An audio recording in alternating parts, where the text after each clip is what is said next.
Hello again, Brian Benedus here. We are almost done completed with the book portion of Scared to Death, Do It Anyway. I have close to 134 emails that I am going to answer via video, and I can't wait to do that. The response has been incredible. We have booked more talks than I've ever thought, and I'm so happy. Happy in more ways than you know. And we'll go over that later. But right now, let's continue reading. Final thoughts. No one saves us but ourselves. No one can, and no one may. We ourselves must walk the path. Buddha. I spend a lot of time alone these days. Some people might think that makes me a loner, but it's far from the truth.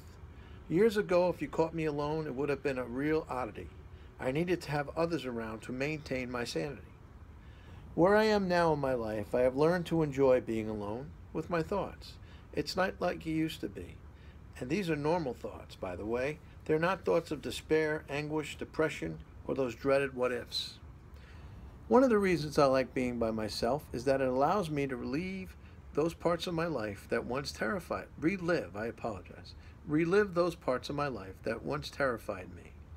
There is a Kenny Chesney song with the line, "The sun's going to shine someday, I hope." Well, for me, that sun is shining, and it started the day I learned how to deal with panic and anxiety. And since that day, that sun gets a little brighter and a little bit warmer. It's now 11:30 at night as I circle the buoy at Connecticut Point near Beavertail Light here in the waters of Narragansett Bay. I remember this like it was yesterday, writing this chapter. It is so dark I can barely see my hand in front of my face, and the ocean air is heavy, humid, and warm. I reach down and switch off the engines of my boat, but this is not a test. The testing is over. This is a moment of joy. It happened to be one of those weekends where my wife is off visiting with her mom, and my kids are off somewhere else busy building their own lives. So there is no guilt having all this fun without them. I peer through the darkness to the south across the Atlantic. The boat is gently bobbing up and down, and suddenly I see the dim lights of another boat, perhaps a tanker, many miles away. I am sitting at the stern, caught up in a very spiritual moment, thinking about how lucky I am, how far I've come, and how exciting and rich my life truly is. Feelings of bliss often come into our lives in spurts, and this is one of those times. Many people feel happy, but have this happiness eventually tugged away by concerns about something in the future. That's called normal worry, and that's life. But it's not for me, not tonight, at least. Right now, I am 6 miles off the coast with a heart full of joy and nothing but good thoughts on my mind. I have about 16 miles to go to port. I plan to bring the boat in slow, starting near Newport and traveling out about 10 knots. I will travel under the vast Jamestown-Verrazano Bridge, cruise through the bay, and enter the friendly waters of Wickford Harbor. Once in the harbor, I'll dock, turn the volume on my Kenny Chesney CD down low, then rinse the boat down. I will text my wife to wish her good night and tell her that I love her, and then hop into bed about 1 o'clock in the morning. Small rifts of waves will rhythmically slap against the side of the boat, and I know I'll be fast asleep in under 15 minutes. For years, people have said, "Man, I wish I was you." And I fought them. "Oh yeah, jerk? Do you have any idea what I went through?" In truth, I have always wished I could have had the life. I wished I could have had that life they all thought I was having. 2. For much of my life, I didn't want to be me.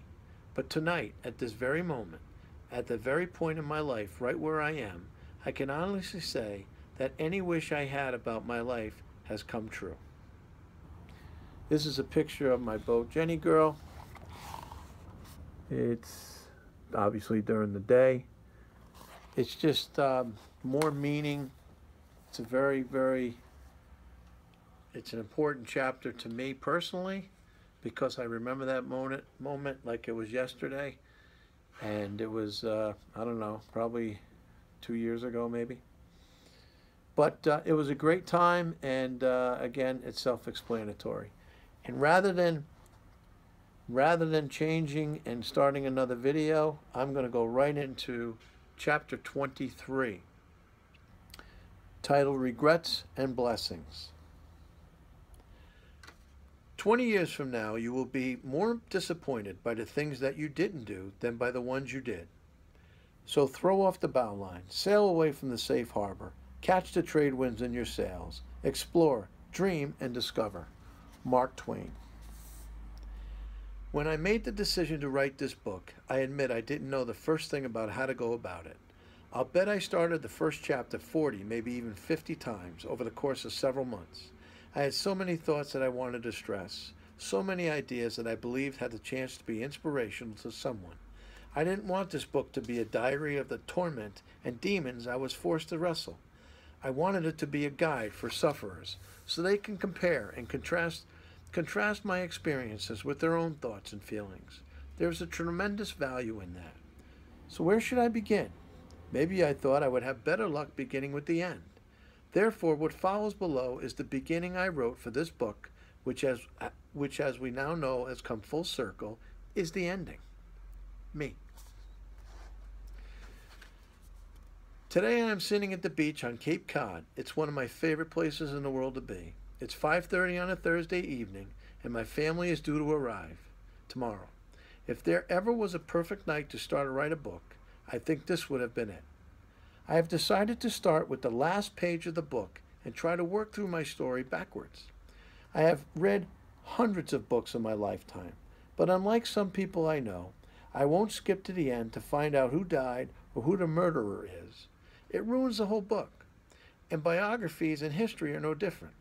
Even though you generally know the outcome, you still don't know how the person feels about things now.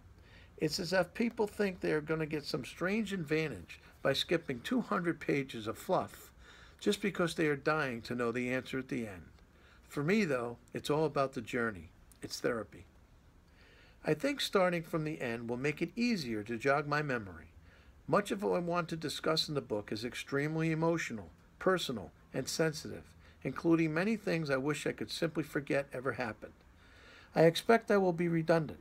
I will mimic, and I am going to repeat myself. But one thing I promise never to do is exaggerate. As I sit here on the calmest beach on the planet, I could feel myself becoming anxious because I know that in the coming months I will need to relive past moments and memories that caused me so much pain. And I expected to discover that even the most painful pieces I don't remember now are still there, rooted somewhere in the recesses of my subconscious. It's sort of like unpacking a drawer full of old sweaters.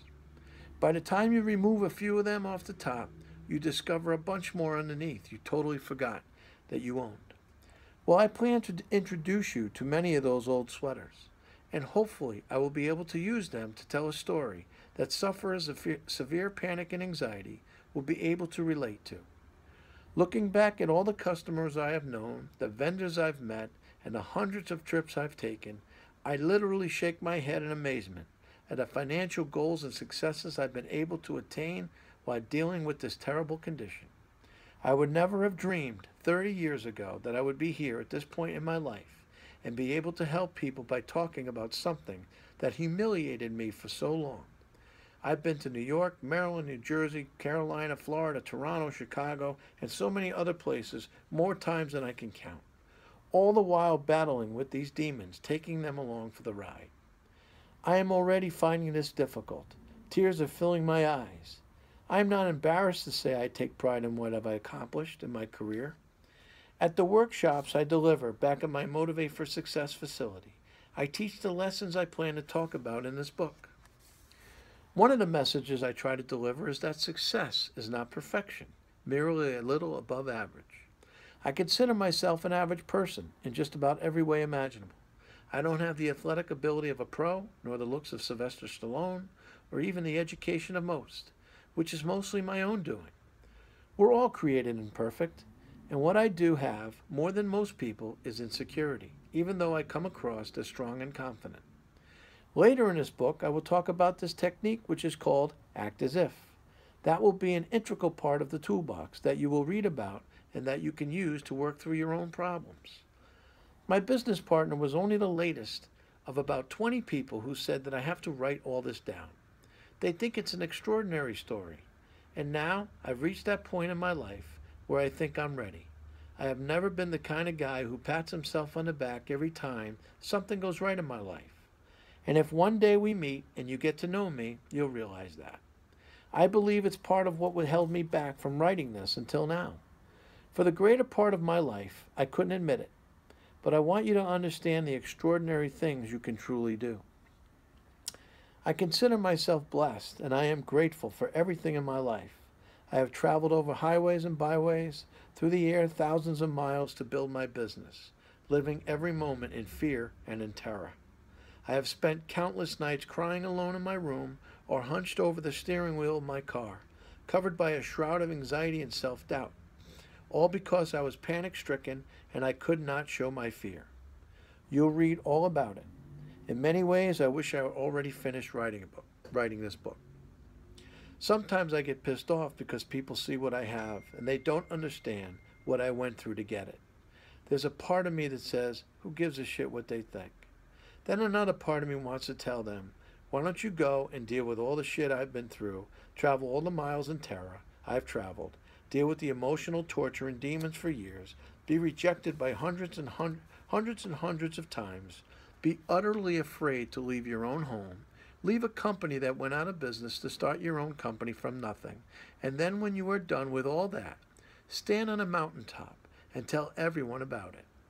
Go ahead and tell the world everything you've lived through, your feelings, your doubts, your emotional wounds, and if you want to do that for 35 years and survive, then God bless you.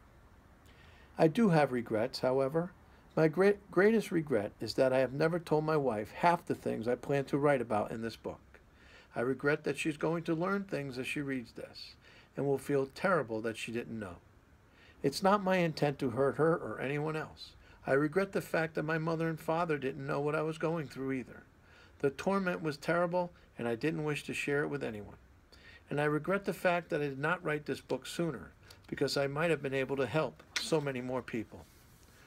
But right now, I feel grateful and blessed. I'm on a wonderful beach waiting for my family with security in the bank, a smile on my face, and joy in my heart. And if this was God's way of using me to tell my story and help people, then I have no choice but to be grateful.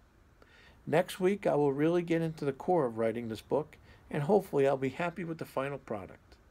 I am a little anxious and scared to actually get started, to be honest, but at this moment I am thirsty as hell. So I will now leave the beach, go back to the house for a drink, and play a little country music as I watch the sunset. And for those of you who like to skip to the last chapter, let me save you the trouble and tell you right up front how this book will end. Life is good.